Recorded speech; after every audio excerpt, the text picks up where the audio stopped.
Hi, and welcome to this analysis and review of Paul Thomas Anderson's The Master. It was just released in theaters last Friday. I got a chance to view it as him being one of my favorite directors out there. I definitely was looking forward to this film, and after weeks of speculation and analysis of what I thought it might be about, I thought I'd do this video to kind of just summarize my opinions on it and also analyze it, from a cinematic perspective. So the basic plot of the film, it's kind of hard to pin down because it doesn't follow a strict narrative structure similar to other movies. But if I could summarize it, the plot basically involves a World War II veteran who comes back from the war. He was in the Navy, and he comes back from the war. He's pretty much a drifter, essentially. He played by this character, Freddie Quell, is played by Joaquin Phoenix. He basically, is lost in his life. He really has no direction and no goals really, no skills that he can really use in the real world. So he gets back from the war. He's pretty disillusioned. He's got alcoholic problems. He also has a spiritual emptiness within himself as well. And he's chronically depressed. He's a sex addict. So he's got a lot of issues coming home from the war. And when he comes home, he meets up with Philip Seymour Hoffman's character, who is played by Lancaster Dodd. And as he describes in the film, he's kind of a polymath. He does many different things. He's a theoretical philosopher, a nuclear physicist, a writer. He does everything. So he meets him aboard a ship, and they pretty much Philip Seymour Hoffman's character. He has this fake religion, I guess you could call it, that he's created called the Cause, and he absorbs Joaquin Phoenix's character into this cause, and shows him its ways and things like that. And the movie pretty much goes off from there. I won't get into too many spoilers with regards to where the plot goes from there, but suffice to say, the film, it is, and I'll just talk about some of the themes of the film that I was able to gather from it. The opening shot of the film is the ocean, and this is a key theme that Anderson revisits throughout the film. Is the ocean? Freddie was in the Navy, and most of the time he is on the ocean in the vessels, and also when he meets Philip Seymour Hoffman's character for the first time, Lancaster Dodd, he is also on a boat, and so it's on the ocean. And I think the ocean is meant to kind of symbolize Freddie's inherent, just the inability to control him. The ocean is uncontrollable. It's unpredictable. It's something you can't harness. It's something you can't capture and control. That is a parallel to Joaquin Phoenix's character, Freddie Quell. This is a character and the person that you cannot control. He's completely unpredictable. He has violent eruptions, just like the ocean and weather do. Violent eruptions of physical abuse of other people, and also just barrages of yelling at times. So I feel like that's one of the many themes of the film that is touched upon. Another symbolism, some more symbolism in the film that I found was Lancaster Dodd, his character. My analysis of him is he's almost like a charlatan, essentially. He's a peddler. This isn't a man who believes really what he's talking about or what he's shoveling into these people. He's definitely a person, in my opinion, who needs followers to almost self-aggrandize himself. And Joaquin Phoenix's character, when he comes along, he says to him in the film, "You're so strangely familiar. I feel like I've met you before." Whether or not they met before, that's open to debate. I don't think they ever did meet before. I think he's just thinking in spiritual terms they've met before. If you analyze Lancaster Dodd as a character, Philip Seymour Hoffman's character, the one who created the Cause, if you analyze him as a character, he's an intellectual, first and foremost. He has completely shut out everything about him that has to do with emotion, that has to do with physicality.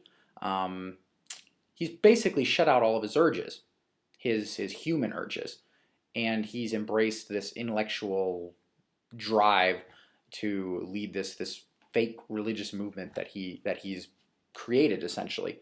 And when he meets Freddie's character fulfills something that Philip Seymour Hoffman's character does not have. He fulfills the animalistic side of him.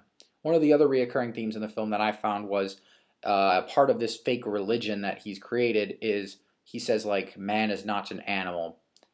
We are not a part of the animal kingdom. Freddie Quell's character, you could argue, is an animal because he is all urges. He is all he is instantaneous in action. He never thinks about his actions. He has very little, if any, conscience at all. He's definitely the a person who has just embraced that animalistic physicality. And this is something that Lancaster Dodd's character does not have. So he fulfills that for him.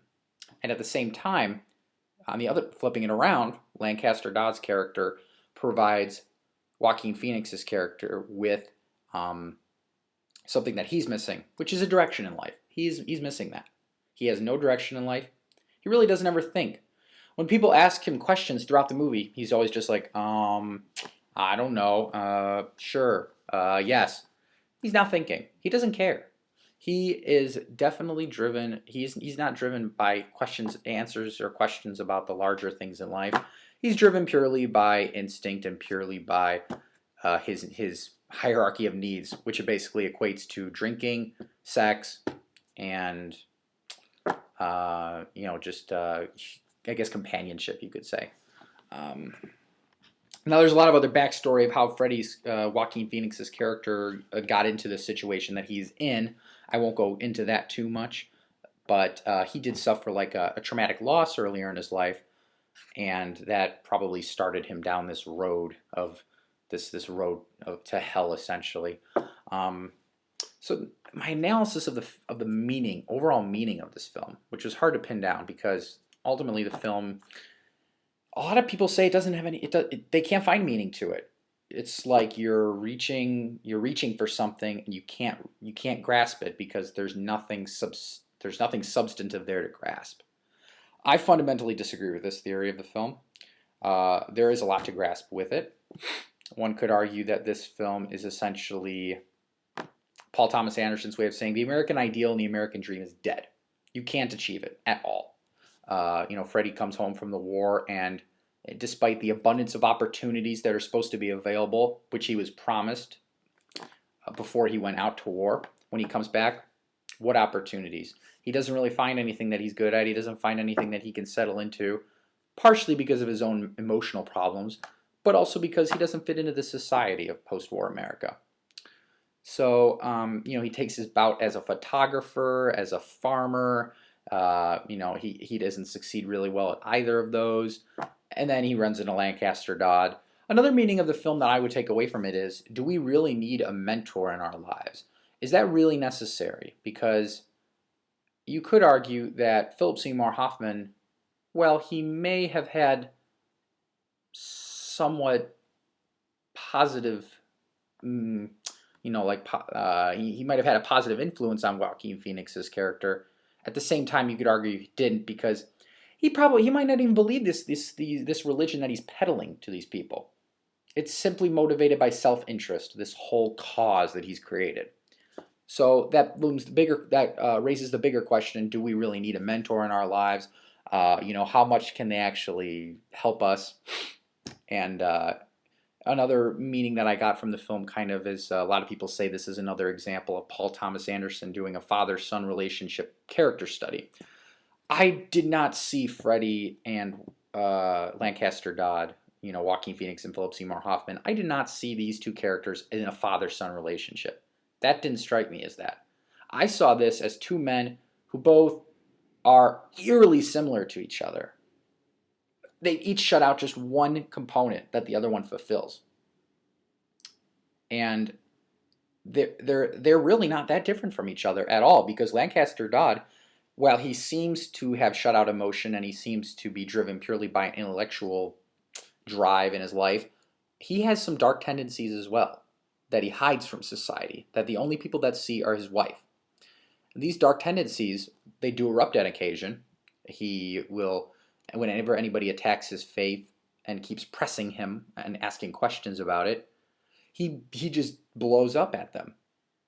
Also, he does have a slight addiction to alcohol because when Freddy comes in and he shows him the alcohol, he really likes it and he asks him constantly for more of it. So Freddy is fulfilling this part of Lancaster Dodd that he has tried to shut out, and at the same time, Freddy, well, he seems like he is essentially driven purely by instinct and has really no thoughts of his own. You could argue at the end of the film he does, because the end of the film, leaves it open a little bit to interpretation of whether or not Freddy found happiness. He really, it's not. It doesn't end on a very. The film does not end on a very happy note, to say the least. But one could argue that it does, because he does have a sense of closure. He's learned all he can from Lancaster Dodd. He's left. He's willingly decided to leave him and leave that whole cause behind, and that that can be seen as kind of a positive ending. So the meaning of the film, in conclusion, kind of my whole meaning, what I would take away as the meaning of this film is that the mentor-protege relationship, while it is valuable, it is not ultimately going to lead you someplace. That's only something that you can accomplish yourself. You don't need a mentor. And at the same time, a mentor is only using a protege for his own self-interest and self-aggrandizement. That's what I took away from the film. That's what I think what Paul Thomas Anderson was going for with this. That might be too straightforward of an analysis.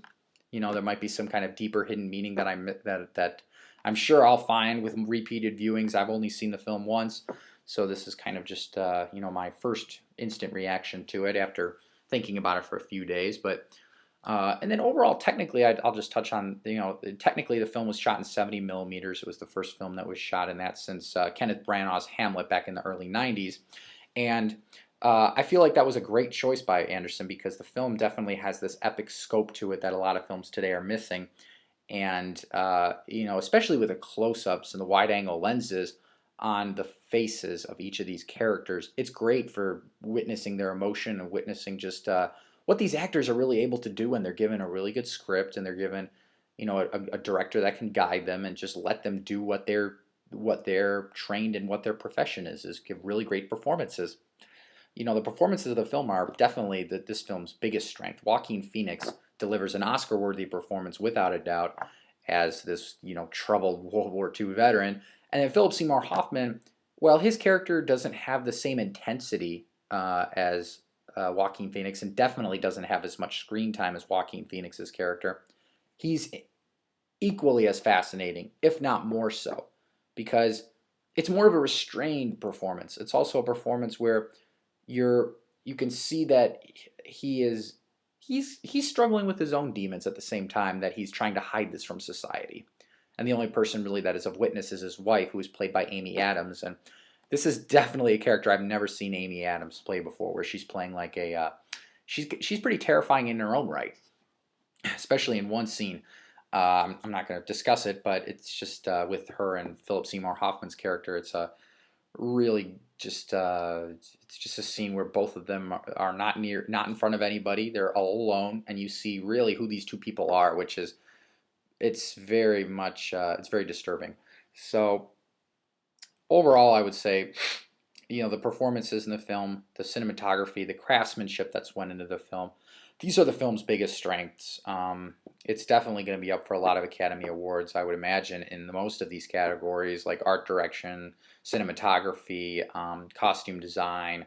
I would say Paul Thomas Anderson might get a Best Director nod. I don't think this will be nominated for Best Picture, just because I feel like this is a film that is almost too smart for its own good, because it's Paul Thomas Anderson is trying to create these films that have a lot of deeper meaning to them, and also deal with a lot of issues. Like he said in one interview, which was funny, I try to set out to do something different every single time, but in the end, all of my films are the exact same. I can't escape it.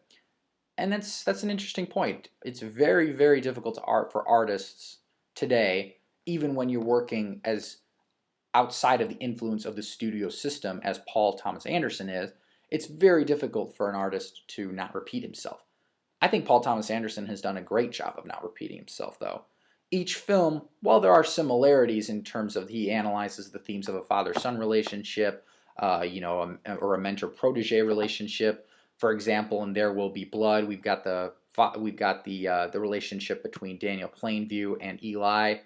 In Boogie Nights, we've got the relationship between Mark Wahlberg's character and also the director who's in the film. I'm blanking on his name now. So we've got that relationship. You've got the Magnolia relationships, and then finally in Punch Drunk Love, you've also got the relationship between Adam Sandler's character and the character played by Philip Seymour Hoffman. So this is something that Paul Thomas Anderson definitely repeats throughout his films. But he does it in a different way every single time. For example, this time, it's not so much a father-son relationship as it is just two men who are very, very similar to each other, but they're at completely different points in their lives. They have a completely different view of society, and they can't ultimately reconcile those few differences that they have. They can't reconcile that, and then they depart from each other. With There Will Be Blood, for example, those two characters couldn't be any more different in Eli and Daniel Plainview. They were strikingly different. Obviously that movie ends in a bloodbath, hence the title. This film actually doesn't really have as much violence as that film. This film kind of is more of the violence is more subdued. It's kind of like just some punching here and there. And Joaquin Phoenix's character, obviously, with his really violent outbursts that he has, because he has a lot of these anger issues. But definitely there's a lot of, this movie's rated R, and for good reason. I wouldn't go see this if I was under 17, just because it's pretty graphic. So my overall opinion of the film, I've been trying to figure out how I would rank this in Paul Thomas Anderson's canon, because I firmly believe that the only films that you can compare other films to are other directors.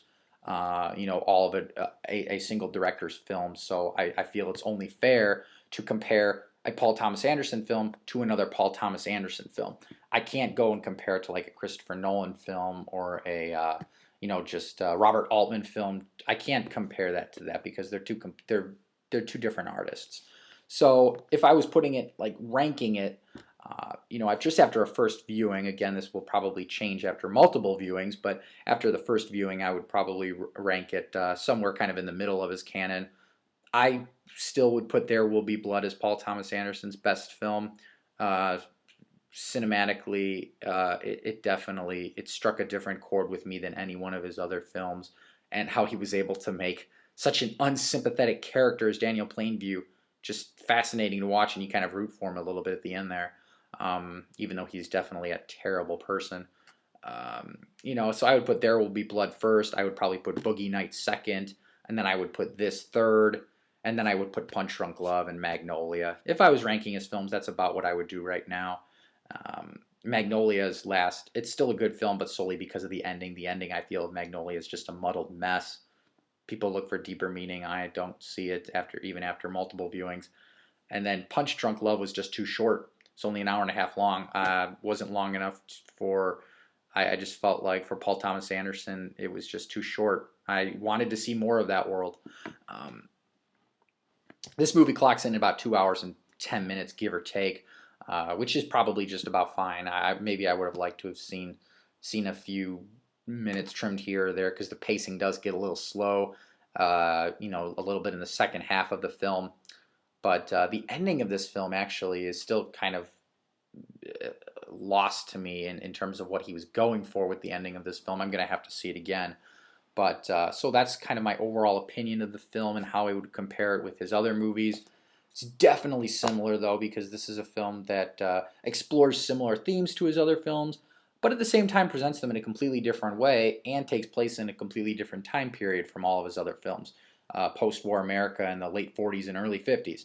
So for that reason, I applaud Paul Anderson for doing something different.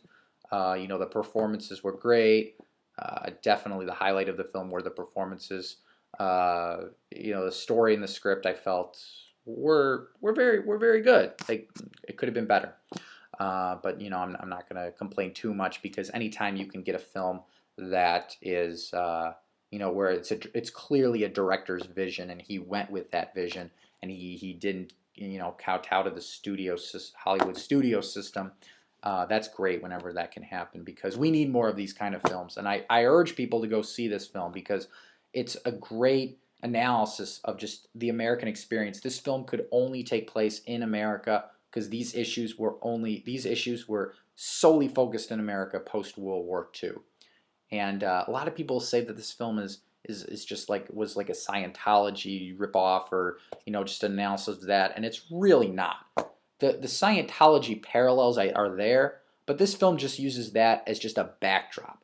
The main focus of this film is on the relationship between these two characters, Philip Seymour Hoffman and Joaquin Phoenix. That is the main point of this film. That's what takes up most of the scenes of this film. Pretty much every other character in this film, there really are no other main characters in this film outside of Amy Adams' character that have any sort of depth or any sort of meaning to the story. There's a dreamlike quality to that, in this sense that these two characters are kind of they're testing each other, and they both need each other for different reasons. So I definitely recommend this movie to go see it, because we need to see more movies like this come out of this system. Just movies where a director has a clear vision. He takes it where he wants to go with it.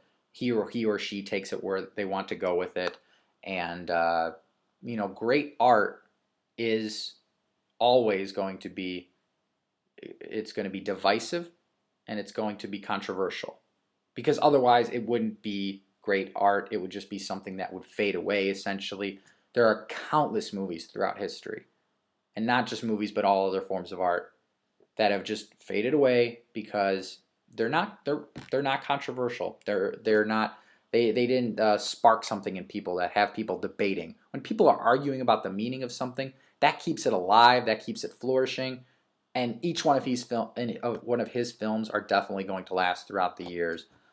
This film could be analyzed for decades, because it deals with issues that are going to be relevant for the rest of humanity, pretty much. So I would definitely recommend seeing this film, without a doubt. Form your own opinions about it, and don't try not to go in with any preconceived notions. I went in after just seeing a trailer, and that was it, really not knowing too much else, and that definitely helped. So yeah, thanks for listening, and I will look forward to, if anybody sees it, let me know what your opinions are in the comment section below of the film, or what kind of your analysis was on the themes of it. I'd love to hear that as well. Thanks.